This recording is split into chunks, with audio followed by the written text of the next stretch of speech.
Welcome, folks. Good morning. After being in New York, 3.5 hours online, there were thousands of people by the Isle of the Rebbe, and standing and for 3.5 hours and walking through to finally get into the Isle for literally a, a minute, or so to bring blessings for everybody. And Baruch Hashem, that we can connect. Chaim. So we're continuing with the mimer. I learned this mimer in the 3.5 hours online with my son Yosef, who lives in LA, Chabad of Melrose. So over the course of an hour and a half, we went through the entire discourse. And we're, I'd say maybe a third through, or maybe something like that. So we explained that Kasis Lamo'ar, crushed to the luminary, bringing out the luminary within, was in the time of a decree of Haman. Haman, in the story of Purim, wanted to destroy the entire Jewish people. And the Jewish people had Mitzvahs Nefesh, self-sacrifice.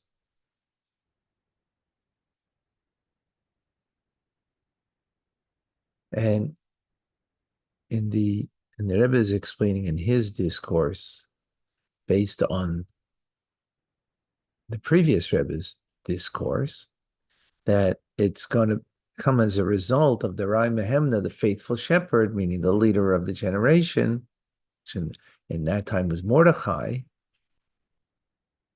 as the fact that the Jewish people had self-sacrifice was a result of him, meaning his inspiration, his empowerment for the Jewish people. And to make that connection, to understand that, then we went to, what is that connection? We went to understand that the Jewish people, right? Do we need empowerment in emunah, in faith in God? Now, faith in God and godliness means a lot of things. But what does it mean that the Jewish people have faith and munah in godliness? So there's two understandings of it. One is because our soul, the way it's rooted on high, it sees godliness. And of course, the soul, the way it's rooted on high, is connected way to the soul as it's vested within the body. So, it has that drip down effect, if you will. That's what it means, mazlayu chazi. That our mazel sees. Mazel means, and the word noisel means a drip down effect of what the soul experiences on high, which is our soul, is rooted there. And a drip down effect that it has on us in our soul, as it's found in a physical body, that it too has that faith. But then there's a greater form of faith, emunah, we'll call it. So the word faith is limiting to the word emunah. Okay. There's the connection of the essence of our soul to godliness.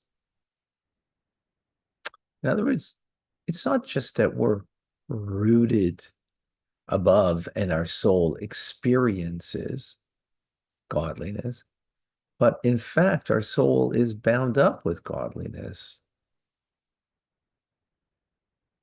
essentially bound up with godliness. In other words, that's its makeup. That's its definition, right? Is emunah. What's the difference between the two? The first one, by seeing, has more of a makif effect, an encompassing, it hovers, meaning it's not internalized. Because you're seeing something outside of you, so that's not internalized. If you see you see something, you see a scene, a scenery, you saw it. It's not you. You experienced it. It's not you. So the soul is experiencing, seeing God. It's not the soul, right? But then there is the soul, in fact, is bound up essentially with godliness. So how is it that I have emunah? How is it that I have, again, faith, trust, emunah? That was because that's the reality of my soul. That's who and what I am. Right.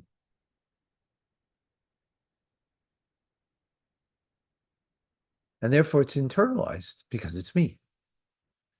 Internalized means that which becomes me, not beyond me.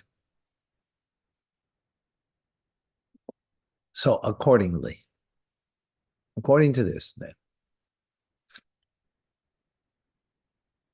we can make the connection. In other words, this idea that emunah is internalized, and it comes from the essence of the soul, because the essence of the soul is bound up with godliness.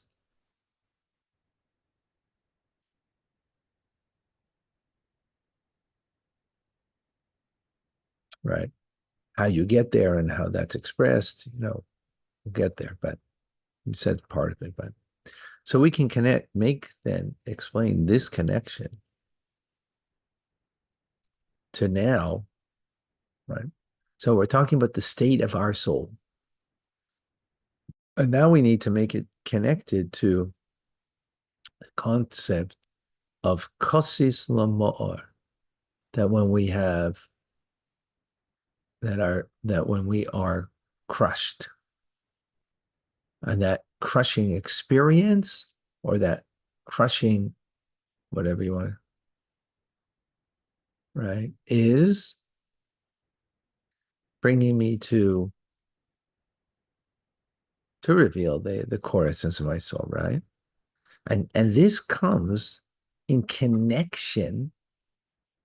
This comes in connection with the Raya Mehemna, meaning the faithful shepherd, meaning Moshe Rabbeinu, Moses, meaning the extension of Moshe in every generation, the leader of the generation, right? That what does that leader do?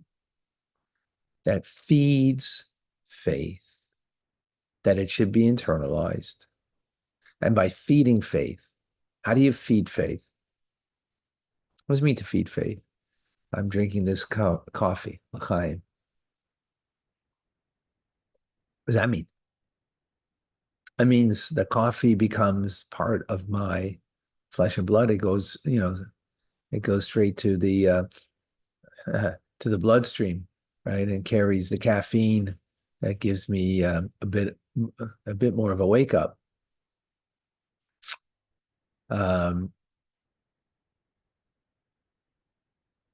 So what is a faithful shepherd? What does a Rebbe do? He feeds us faith. How? Through his teachings, through his essential being. His essential being is a testimony to the fact that he's bound up with godliness in a very overt, very real, authentic, revealed manner.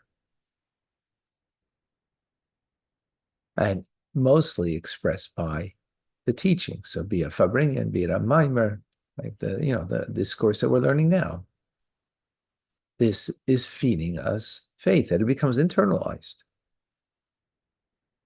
And through that, then it's revealing the essence of my soul, which is beyond seeing godliness, because the essence of the soul is bound up essentially with godliness. It's its reality, as opposed to when you see something, that's not your reality. It may be something amazing, maybe something very inspiring, and maybe whatever, but it's not you, whatever you see. So the soul that is bound up with godliness, essentially, well, that is you. So the faithful shepherd feeds us this truth, this reality, to reveal in us the essence of our soul. And therefore brings out the mo'or in us, brings out the luminary from within, not merely light, not merely, that we're a bright light. No, we become a source of light. Why? Because in our soul that's bound up essentially with God, that is the source of light, not merely a light.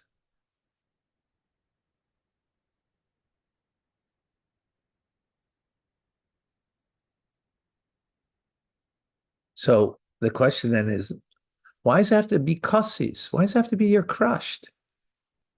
We just said that it's the Raya Mehemna, the faithful shepherd, who, what does a shepherd do? He feeds his flock. So the Rebbe feeds us emunah, that our reality, that our truth is godliness.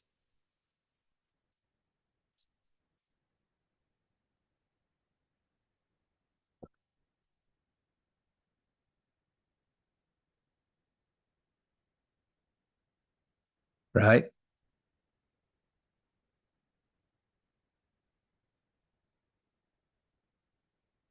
So what do we need? The kassis, and which the verse says, right?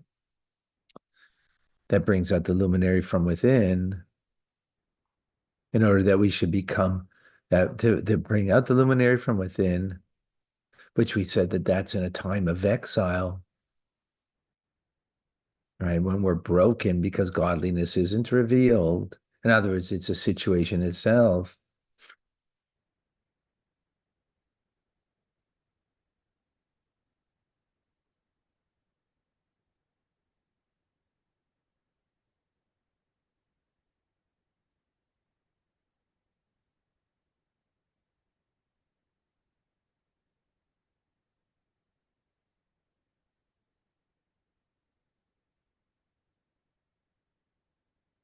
In other words, it's not just a situation of exile that brings it out, but it's through the Rai Mehemna, the faithful shepherd,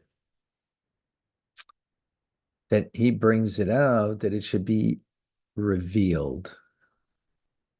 And it will be revealed through self-sacrifice, which self-sacrifice is the main thing in a time of exile.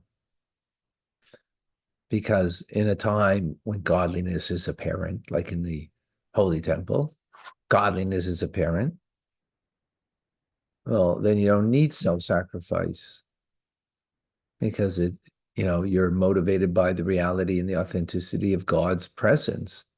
But in exile, where God is, that's what exile means. God's presence is in exile. So we're not motivated by that. So then what's motivating? What's inspiring? What's revealing? Well, it's going to be the self-sacrifice that I have. And even though I'm not experiencing something, I'm given over. And well, where is that coming from? It's coming from the core essence of my soul. And how's that being revealed? It's because the Rai Mehem is feeding me faith and enabling me to touch that place within me.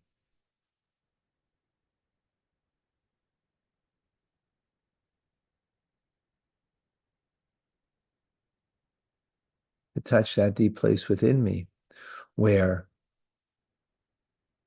the core of my soul is bound up with godliness, meaning the authenticity of and the reality of me is the fact that I'm bound up with God.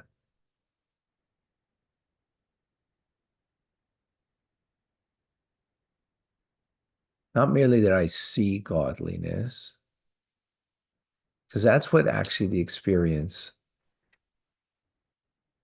Second,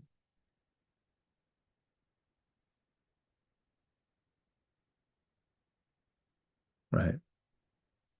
And therefore, the self-sacrifice is not going to come so much so from the fact that I perceive godliness, that I see it as my soul sees it above, because seeing something might move you, might not move you. Because seeing is, yes, we say seeing is believing. I see the light. I see godliness. But until it becomes you, well, it's not me. So it may inspire me, may move me, but it's not going to move me entirely that I'm going to sacrifice me because it's not me. So it won't bring me to that. But self-sacrifice, that I could put aside me, right? Um, because of of the of the emuna. Again, we translate it as faith, but it's the word faith means like I have faith in God. That's not the point of emuna. It's not that I have faith in God. Everything's from God. That's the outcome of it. No, that the emuna is that there's nothing but God. That's the only true, authentic reality, right? That comes from a faith that comes from the essence of the soul, right? So since it's coming from your core essence, this is who and what you are. Well, then you can't deny it. You could deny giving yourself over to God if it's outside of you, if it's just something you're perceiving, right? And B, it's wow, amazing experience, but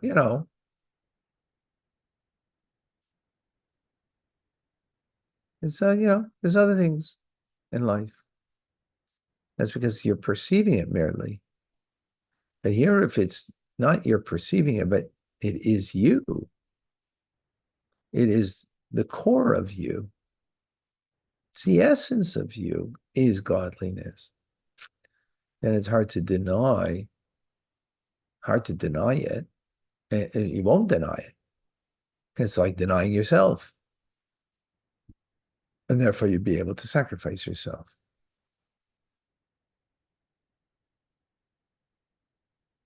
All right.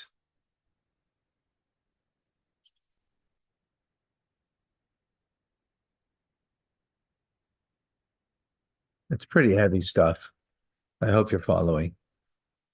Let me know that you're that this is yeah. All right, folks. We'll see you shortly. Chumash Rashi. Bye.